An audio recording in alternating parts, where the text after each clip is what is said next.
France Inter. Jérôme Cadet, le 7-9.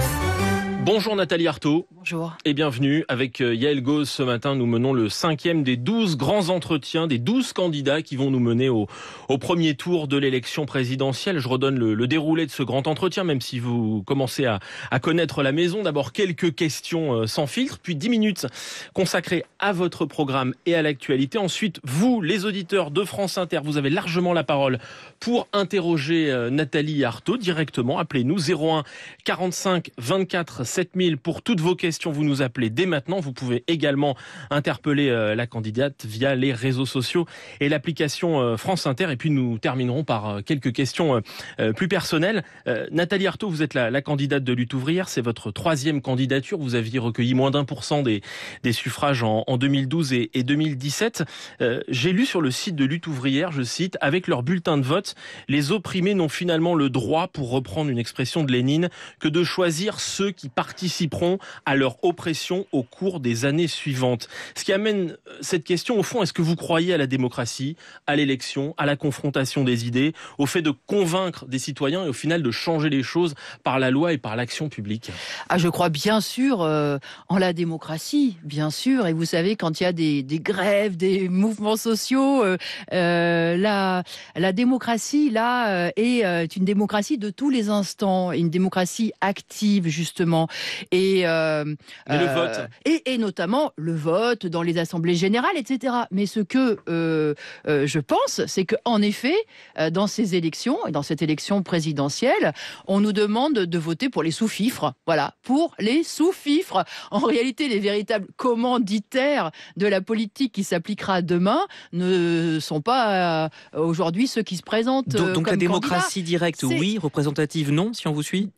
Donc, les véritables commanditaires, c'est la grande bourgeoisie, c'est ceux qui possèdent les capitaux, c'est la classe capitaliste en réalité qui vont commander la politique qui sera mise en œuvre demain par le futur président de la République. Peuvent voter pour vous, Nathalie Arthaud ? Ils peuvent, oui, ils peuvent bien sûr voter pour moi, mais comme vous le savez, si vous êtes élu, vous ne pourrez pas changer les choses ? Mais moi, je défends des idées révolutionnaire. Je pense que cette société capitaliste, il faut la changer. Et je pense que oui, ces idées, bien sûr qu'elles sont à contre-courant. Elles sont à contre-courant tant que il n'y a pas cette, cet élan, cette ébullition sociale, cette colère qui se manifeste, où le monde du travail peut prendre conscience de sa force et de sa capacité à changer les choses. Voilà. Donc, mais j'invite dans cette élection tous ceux qui sont convaincus que cette société capitaliste doit être changée, doit être renversée, parce qu'elle nous plonge non seulement dans la misère et dans les inégalités, mais elle nous condamne à la crise climatique et maintenant aux guerres. Donc cette société, elle doit être renversée, et j'invite tous ceux qui le pensent, et bien justement à le dire, à l'exprimer. C'est important de le dire, y compris dans l'élection, parce que ça montre qu'il y a un camp qui a cette perspective-là, un courant qui vise ce changement et qui a cette perspective de construire une toute autre société. Nathalie Arthaud, vous ferez votre zénith, vous aussi, dimanche, 15h, avec un message d'Arlette Laguillet. Vous voulez faire entendre là-bas le camp des travailleurs. Or, en 2017, 37% des ouvriers ont choisi Marine Le Pen dans l'urne. Pourquoi Lutte ouvrière n'est pas le premier parti ouvrier de France aujourd'hui ? Je pense que beaucoup plus se sont abstenus même, vous voyez, parce qu'on est dans 37% de ceux qui ont voté. Voilà, on est dans une situation où le monde du travail, les femmes et les hommes des classes populaires, les plus exploités aussi, sont écœurés par ce cirque politique, parce qu'on leur a tant promis. On leur a expliqué qu'il fallait voter comme ça et qu'enfin, ils allaient être protégés, ils allaient être sauvés de la galère, etc.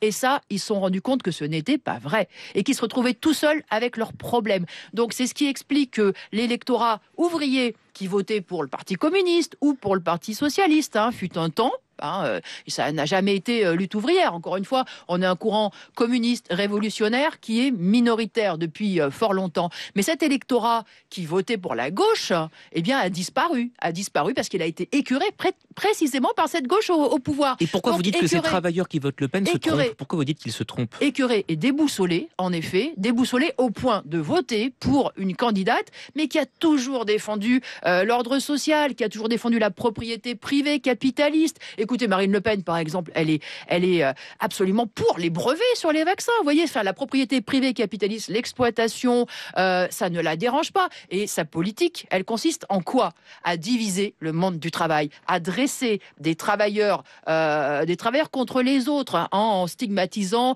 et en accusant systématiquement qui? Les travailleurs immigrés. Et pourtant, vous direz, Donc, pourtant vous elle voterez blanc affaiblit comme en 2017. S'il y avait un duel Macron-Le Pen, vous voteriez blanc encore là, cette année? Moi, je pense que on peut pas compter sur Emmanuel Macron pour faire rempart à l'extrême droite. Écoutez, ça serait ridicule d'affirmer une chose comme cela. Parce que Emmanuel Macron n'a cessé de la faire monter, l'extrême droite. Il s'était pourtant engagé au Louvre le 7 mai 2017 à faire baisser l'extrême droite pendant son quinquennat. Eh ouais, vous voyez, à cette élection, on n'a pas un candidat d'extrême droite revendiqué, on en a 2. Enfin, quand je dis 2, je suis gentille parce qu'on pourrait peut-être allonger la liste. Mais voilà, regardez où on en est. Et ça, pourquoi? Parce qu'y compris Emmanuel Macron, quand il a fait quand il mène une chasse aux migrants, quand il fait sa loi séparatiste, hein, qui contre le séparatisme, contre le séparatisme, qui accuse qui? Les musulmans. Voilà. Eh bien, quand il fait sa politique là, bleu, blanc, rouge, etc. Bien sûr qu'il donne du gras à moudre à l'extrême droite. Donc il l'a fait monter l'extrême droite, y compris avec sa politique d'ailleurs anti-ouvrière, hein, qui plonge beaucoup de femmes et d'hommes dans la détresse absolue. C'est pas une loi anti-musulman, c'est une loi contre les dérives islamistes. Attention. Hein. Oui. Ouais. Nathalie Arthaud, on en vient à l'actualité internationale. Si vous êtes élu dans 3 semaines, quelle est la première chose que vous demanderez à Vladimir Poutine? Alors, écoutez, on ne va pas faire la politique fiction. C'est une évidence que je ne peux pas être élu sans tout un bouillonnement social, sans une vague de grève, une montée des mobilisations massives. C'est ça la réalité. Oui, mais la relation à Poutine. Mais vous savez, quoi la relation à Poutine? Poutine, je le dénonce. C'est un dictateur qui mène une guerre monstrueuse et qui est prêt, en effet, à infliger des souffrances, mais incroyables. Terrifiante. Bon, mais clairement, dans ce conflit, je dis que les responsabilités, elles sont aussi du côté du camp impérialiste, du côté de l'OTAN, du côté de Biden, et que c'est Poutine, une même combat. rivalité. C'est un ordre social qui défend en effet, où finalement on met la planète entière en coupe réglée, parce qu'on est une puissance, Et ça, je peux vous dire que moi je tiens absolument à dire à ceux qui nous écoutent, on doit quand même commencer par balayer devant notre porte et réaliser les responsabilités de ceux qui nous dirigent. La France ne bombarde pas des civils dans des villes assiégées. Non, Nathalie mais la Arthaud. France, elle a bombardé il n'y a pas bien longtemps au Mali, et elle a bombardé des citoyens lambda, au Mali. Alors c'est ce qu'on appelle une bavure. En faisant une guerre contre le terrorisme islamiste. Oui, mais vous savez, toujours ces guerres. C'est vrai pour la guerre en Irak, c'est vrai pour l'intervention en Afghanistan, c'est vrai pour l'intervention au Mali, c'est vrai, ça a toujours été au nom des droits des peuples, pour ramener la paix, pour aller sauver les femmes des talibans, par exemple. Mais ça c'est ce qui est mis en avant. Et le résultat, quel est-il, le résultat? Le résultat, c'est que ça résout 0 problème, parce qu'en réalité, leur préoccupation, c'est de préserver leur sphère d'influence, de préserver leurs intérêts. Ils n'y vont pas pour faire ce ne sont pas le camp impérialiste, les grandes puissances impérialistes, que ce soit les États-Unis et la France, ne sont pas les bienfaiteurs de l'humanité. Pouvez-vous me dire où et quand leurs interventions ont amené la prospérité, ont été soucieuses de développer en Afrique? Quelles sont les infrastructures? Quels sont les progrès en termes de santé, en termes de transport qui ont été apportés à la population, dites-moi, en Afghanistan? Donc, non, il faut bien réaliser qu'il y a des arrière-pensées derrière tout ça, et que oui, il y a une rivalité depuis fort longtemps entre l'impérialiste et Poutine. Nathalie Arthaud, il faut qu'on avance, il y a plein de sujets ce matin. Être conscient de tout ça. Cette guerre a des conséquences sur l'énergie, sur le prix de l'énergie. Ça contribue à la poussée de l'inflation. 4,5% de hausse en France sur un an. C'est le plus fort depuis les années 80. Le gouvernement a engagé 30 milliards d'euros pour limiter cette hausse des prix, avec une remise à partir d'aujourd'hui, 1er avril, 18 centimes à la pompe par litre. Est-ce que vous approuvez cette mesure, ces 18 centimes ? Moi, je pense que pour tous ceux qui calculent le moindre centime, ça va être un soulagement. Mais un soulagement éphémère, c'est ça le problème. Et moi, là où je ne suis pas du tout, où je conteste, je dénonce la politique du gouvernement, c'est que une des mesures, vitales, urgentes qu'il faudrait faire, c'est mettre son nez dans les agissements de ces spéculateurs. Parce que vous dites c'est la guerre, mais d'abord le prix de l'essence flambait bien avant le déclenchement des hostilités de cette guerre en Ukraine. Et puis aujourd'hui, à quel prix a été acheté le baril de pétrole qu'on est en train de vendre à la pompe ? Mais c'est cette transparence-là qu'il faudrait faire. Parce qu'aujourd'hui, le pétrole coule toujours, le gaz coule toujours. Ce sont les spéculateurs. Vous voulez dire que c'est dû à la spéculation et pas à la guerre ? C'est de la spéculation. Oui, c'est de la spéculation et on devrait faire la transparence. Et moi, je pense que là, on entre dans une période grave de guerre, en effet. De guerre, on sait où elle a démarré, on ne sait pas où elle va se terminer. Et on sait qu'il va y avoir des conséquences terribles sur les peuples. Il y a déjà de la spéculation sur le blé, etc. Eh ben, une mesure urgente et vitale, ce serait d'empêcher ces spéculateurs de guerre, d'empêcher ces profiteurs de guerre, de profiter de la situation et de nous infliger toutes ces souffrances. Sur la question du pouvoir d'achat, vous proposez l'indexation automatique des salaires sur l'inflation. Est-ce que vous ne craignez pas que ça mette en difficulté encore plus certaines entreprises qui le sont déjà ? Comment est-ce qu'elles vont faire pour suivre, Nathalie Arthaud ?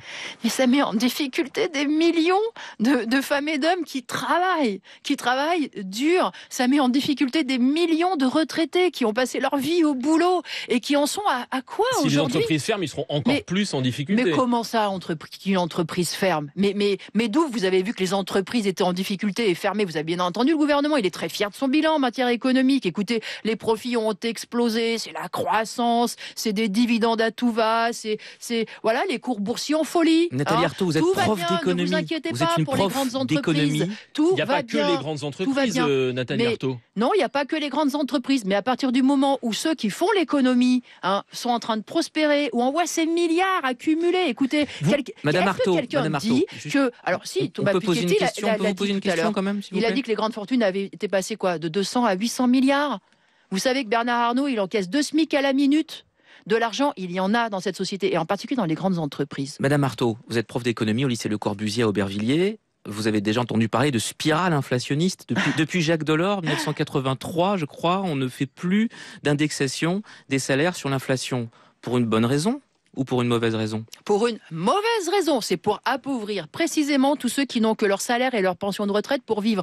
Parce que vous voyez, même y compris les petites entreprises, elles ont ce pouvoir-là de répercuter sur leur prix l'augmentation de leurs charges. Mais les salariés, ils ne l'ont pas. Alors moi, quand j'entends dire que c'est les augmentations de salaire qui pourraient provoquer l'inflation, je peux vous dire que ça me met assez en colère. Parce que les salaires, ils sont bloqués. Enfin, c'est un SMIC à 2 000 euros chez vous. 2 000 euros, c'est le plus fort. 2 000 euros, c'est au-dessus du salaire médian. L'inflation, elle est déjà là. Elle est déjà là. Et l'inflation, elle n'est pas provoquée donc par les augmentations de salaire. Elle est provoquée par ces spéculateurs et par, effectivement, tout l'argent qu'a déversé l'État dans les caisses du grand patronat. L'inflation, elle est là. Alors, quand j'entends dire il faut surtout pas que les salariés revendiquent des augmentations de salaire ou qu'on cherche à augmenter le SMIC parce que ça aggraverait la situation, qu'est-ce que ça veut dire ? Ça veut dire que finalement, quand les profits augmente, quand les dividendes augmentent, là, il n'y a pas de problème. Ça crée pas de l'inflation. Ça, c'est normal. Mais quand les travailleurs revendiquent de sauver leur peau et leur pouvoir d'achat, ça, c'est mal. Ça, c'est dangereux pour l'économie. Ouais, alors voilà, c'est tout comme ça, vous voyez. Alors moi, je dis non, on ne doit pas accepter de s'appauvrir. Donc, il faut l'indexation automatique, en effet, des retraites, des pensions, des pensions, des salaires sur les prix. L'indexation automatique pour qu'on ne s'appauvrisse pas. Nathalie Arthaud, dans votre programme, il y a une critique assez dure des taxes qui sont en place, notamment la taxe carbone pour protéger l'environnement. J'en viens justement à la lutte contre le réchauffement climatique dans cette campagne. Et dans votre programme, l'association The Shifters de Jean-Marc Jancovici a évalué les mesures des différents candidats au regard des engagements sur la question climatique. Et cette association estime que vous avez trop peu de mesures pour tenir les objectifs climatiques de la France. Est-ce que c'est pour vous une priorité de lutter contre le réchauffement climatique ? Et si oui, comment ? Non, je pense que je suis surtout trop radicale pour eux. C'est ça le problème. C'est-à-dire que voilà, moi je pense avoir le programme le plus conséquent en matière écologique. Pourquoi ? Parce que je suis précisément pour demander des comptes aux plus grands pollueurs, à ceux qui saccagent la planète, à ceux qui prennent des décisions mais contraires à l'environnement, à toutes ces multinationales qui ont une ligne de conduite. C'est je fais mon fric et après moi le déluge. Est-ce que vous avez vu qu'au Texas, vous avez une usine à Bitcoin qui a été créée pour fabriquer les crypto-monnaies. Cette usine-là, qui va donc fabriquer... Enfin, c'est un centre où il y a des serveurs informatiques. Cette usine-là, elle est donc destinée à faire circuler des crypto-monnaies. Vous pouvez me dire ce que ça apporte à la société ? Ce que ça apporte à tout un chacun ? Enfin, moi, quel rapport avec le climat et la pollution ? Ce que je veux dire par là, c'est que cette usine, elle consomme l'énergie d'un demi-réacteur nucléaire. Alors c'est comme ça le capitalisme, c'est des décisions, il y a du fric à faire là-dedans, on y va, le nucléaire, on y va et on fait tout et n'importe quoi. Il y a un autre communiste dans cette campagne. Je fais mon fric et après moi le déluge. Moi je suis pour arrêter ça. Il y a un autre communiste dans la campagne, Madame Arthaud. Je suis pour qu'on ne les laisse pas faire. Voilà, et je peux vous dire que ça sera effectivement très conséquent. Concrète. Fabien Roussel est communiste, autre communiste comme vous, lui veut 6 réacteurs EPR au minimum, 6 nouveaux réacteurs. Vous proposez quoi ? Moi je suis pour planifier l'économie, pour planifier effectivement l'économie. Et pour planifier l'économie, il faut qu'on tienne bien en main ces multinationales. Il faut qu'on recense les besoins. Donc il faut répondre aux besoins en termes d'énergie. Donc voilà. Et donc il faut d'abord qu'on les mesure. Que ça soit soumis démocratiquement à tous, parce que vous voyez, moi je suis pour la démocratie justement. Donc vous n'avez pas de plan préétabli en fait Non, j'ai pas de plan préétabli. Non, justement, parce que moi je suis pour que on fasse les choses dans l'ordre. C'est un référendum, par exemple, on doit faire Nathalie les Arthaud choses dans l'ordre. Moi je pense que cette société, avec les lois du marché, où finalement les gros font tout et n'importe quoi, elle marche sur la tête. Je pense qu'il faudrait faire tout à l'envers, c'est-à-dire on recense les besoins, on dit ce dont on a besoin en termes d'énergie et on regarde les moyens pour effectivement répondre à ces besoins. Donc vous ne savez pas s'il faut 100% de nucléaire, un mix entre le nucléaire et le renouvelable, beaucoup plus de renouvelables, garder du charbon, du gaz. Vous n'avez pas d'avis sur cette question-là ? Mon avis, c'est qu'il faut qu'on retire tous les intérêts privés, la recherche de profit qui se fait dans le secteur de l'nucléaire. Mais EDF, c'est public. EDF est une entreprise publique. De l'énergie, je pense qu'il faudrait bien sûr que tout ça soit public, soit collectivisé et que ces choix en matière énergétique, on les soumette à la population parce que j'ai compris qu'il n'y avait pas d'énergie miracle. Je suis pas une spécialiste, moi, ni du nucléaire, ni de l'énergie, mais je pense qu'il n'y a pas d'énergie miracle, mais que tout ça, il faut le soumettre justement à la population. Eh bien, précisément, parole aux citoyens et aux auditeurs de France Inter à 8h37. Nathalie Arthaud, candidate de lutte ouvrière dans cette campagne présidentielle 2022, est notre invitée ce matin. François nous appelle de Haute-Saône. Bonjour François. Bonjour France Inter, bonjour Madame Arthaud. Bonjour. Voilà, j'ai 65 ans, depuis les années 80-81, j'ai voté, d'ailleurs comme vous, j'ai cru entendre marcher Mitterrand dans les années 81, et à cette époque, la gauche était mise à mal par la notion de dictature du prolétariat. Alors je voudrais savoir ce qui est devenu cette notion aujourd'hui pour vous, et nul doute de toute façon que je voterai à gauche en 2022. Donc voilà, c'était ma question. Nathalie Arthaud vous répond. Merci François. Moi, je pense que c'est une formule qui est encore très inspirante parce que ce qu'on voit aujourd'hui, c'est que c'est la dictature de la grande bourgeoisie. Voilà, c'est la dictature de quelques-uns. J'ai pris les unes du Texas pour dire quoi ? Pour dire que voilà, finalement, c'est des grands groupes, c'est une classe capitaliste qui décide en fonction de son fric, en fonction de ses petits calculs. Et regardez, y compris ce qui se passe aujourd'hui. Ce qui se passe, vous savez, on n'a jamais autant parlé de la planification écologique, c'est vrai. Mais qu'est-ce qui est en train d'être planifié aujourd'hui ? Le réarmement. Tous les pays sont en train de se réarmer jusqu'aux dents, et y compris les plus écologistes, ils sont devenus verts, mais vert kaki maintenant, vert kaki. C'est-à-dire que c'est le militarisme à tout va. Mais c'est ça où nous conduit cette société. C'est-à-dire que c'est une fuite en avant en permanence, où il y a des intérêts qu'il faut défendre. Yannick Jadot est militariste selon vous ? Écoutez, il est va-t-en-guerre.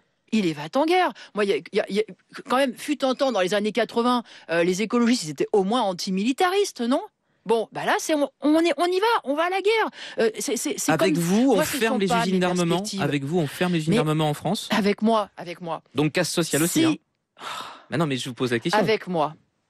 s'il y a cette transformation que j'appelle de mes voeux, une révolution des gouvernements des travailleurs qui naîtrait dans les différents pays, parce que moi je pense que ça serait contagieux, eh bien oui, il y aurait une toute autre société où on verrait non pas des pays s'affronter, non pas des pays en rivalité, mais des pays coopérer, voilà. Donc oui, moi je pense que ces engins de mort, on les foutrait à la poubelle de l'histoire, bien sûr. Autre question de Célim. Bonjour Célim. Bonjour. D'où nous appelez-vous ? De Boulogne. Allez-y, nous vous écoutons. Bonjour Madame Artaud. Bonjour. Vous l'avez dit, votre objectif n'est pas de gagner cette élection, mais de porter vos idées. Dans un système parlementaire, j'aurais compris votre démarche, peut-être même l'aurais-je suivi. Mais là, nous sommes dans un système présidentiel. On peut le regretter, mais pour l'instant, c'est comme ça. Donc ma question est la suivante. Si les voix que vous captez empêchent la gauche d'être au second tour, est-ce que ça ne desservira pas vos idées ? Merci Célim pour cette question. J'ajoute celle de Beufa sur franceinter.fr. Pourriez-vous vous retirer et appeler à voter pour l'Union populaire représentée par Jean-Luc Mélenchon ? Nathalie Arthaud. Non, parce que même si...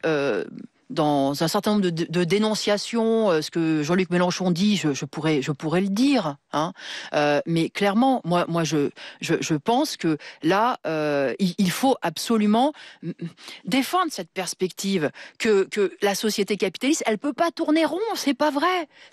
Elle nous mène à quoi ? À des inégalités incroyables, c'est l'exploitation, et maintenant c'est les guerres, et l'avenir qu'on voit demain, c'est encore plus de guerres. Et La d'ailleurs, question, tout le monde, Célim, voilà. c'est Donc, le système représentatif. oui, mais justement, Vous êtes à la présidentielle, mais vous ne voulez pas être présidente. Non, mais je pense qu'il faut avoir cette conscience que cette société, elle nous mène à la catastrophe, qu'elle nous mène de crise en crise, et que la perspective, c'est pas seulement de changer la façade, c'est pas seulement de changer les institutions ou quoi, mais c'est de changer la base même de cette société, qui est basée sur la propriété privée, sur le marché, sur cette recherche du profit, sur cet aveuglement qui est commandé par la bourse, par les spéculateurs, etc. C'est cette nécessité-là, et ça on peut le dire dans l'urne, on peut dans les urnes, on peut s'exprimer, et on peut affirmer qu'il y a un courant qui défend cette perspective-là. Nous ne sommes pas condamnés à la société capitaliste, on peut la changer. Autre question, celle de Dominique qui nous appelle de Grenoble. Bonjour Dominique. Oui, bonjour. Je voulais demander à Nathalie Arthaud de me donner le terme qu'elle entend par travailleur, parce que travailleur, c'est celui qui travaille. Et en fait, elle, j'ai l'impression qu'elle fait une hiérarchie dans les travailleurs. Moi, je suis cadre, je travaille, mon mari est prof, il travaille, les ouvriers travaillent, et vous qui l'interviewez, vous êtes journaliste, et vous travaillez aussi, en fait. Absolument. Donc là, qu'est-ce qu'elle entend par un travailleur ? Dans quelle mesure est-ce qu'elle hiérarchise les travailleurs ? Voilà, c'était ma question. Parce que écoutez, merci, mais classe de travailleurs quand elle dit travailleur. Merci Dominique. Un chef d'entreprise, un patron travaille aussi d'ailleurs. Merci beaucoup, mais je suis moi-même enseignante, mais je me sens travailleuse.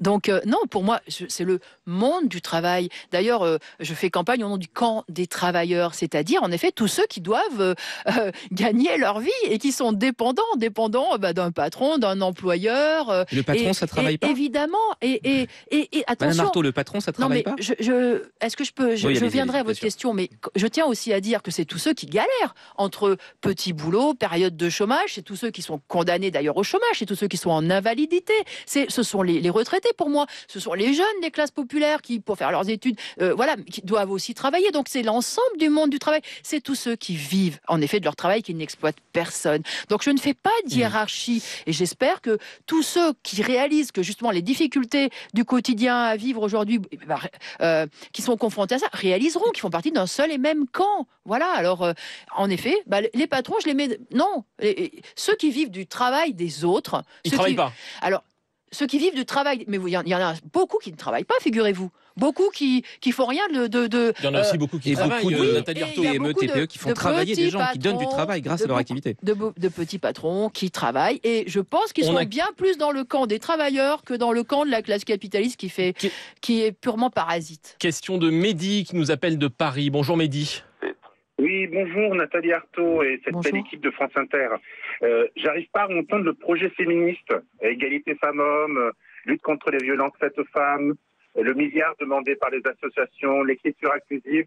Il me semblait que avant j'entendais beaucoup travailleurs, travailleuses, etc.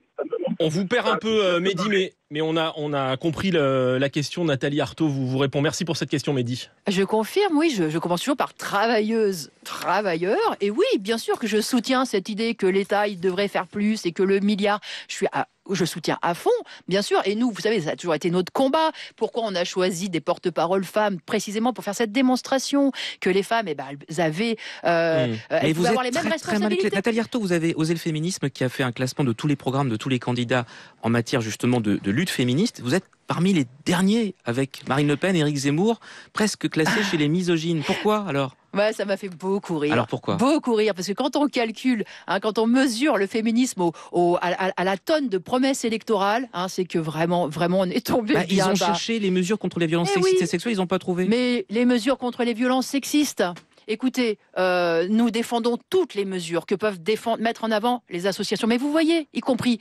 cet objectif que nous portons, de dire que le SMIC il devrait être à 2 000 €. Je peux vous dire que c'est une mesure pour les femmes. Pourquoi ? Parce que les femmes, ce sont les premières qui sont au SMIC, qui sont les plus exploitées. Et je peux vous dire que 2 000 € de SMIC, ça changerait la vie de millions de femmes. Ça les aiderait à ne plus être sous la dépendance d'un mari. Ça serait un facteur d'émancipation qui serait fantastique. Donc je peux vous dire que notre programme, bien sûr qu'il est pour les femmes. Dernière question, Nathalie Arthaud, plus personnelle. Vous enseignez en Seine-Saint-Denis, Yael l'a rappelé. Est-ce que vous pensez qu'un garçon comme Kylian Mbappé, originaire de Bondy, est aujourd'hui un exemple pour notre jeunesse ? Je pense qu'il fait partie de l'espèce de mystique. Dans cette société où on dit on peut y arriver. Oui, il y en a un qui peut tirer le bon numéro au loto, ça c'est vrai. C'est un travailleur. Voilà. C'est un travailleur aussi. C'est un travailleur du ballon, j'ai envie de dire. Mais au moins lui, il fait quand même quelque chose. Mais attention, c'est tous ces exemples-là. Si c'est pour dire que tout le monde a sa chance dans cette société, je ne suis pas d'accord, ce n'est pas vrai. Pour un Mbappé, combien de millions de jeunes des quartiers populaires sont condamnés à la marginalisation, à la pauvreté, à l'exploitation ? C'est ça qu'il faut changer, cette société-là. Merci à vous, Nathalie Arthaud, invitée du grand entretien ce matin, des grands entretiens présidentiels qui se poursuivent demain et dimanche à 8h20 avec Karine Bécard, Éric Delvaux et vos appels évidemment sur France Inter. Le CIC présente Chronique entrepreneuriale. Que manque-t-il sur mon chantier ? Du bois ? Nenni, monseigneur. Des pierres ? Nenni.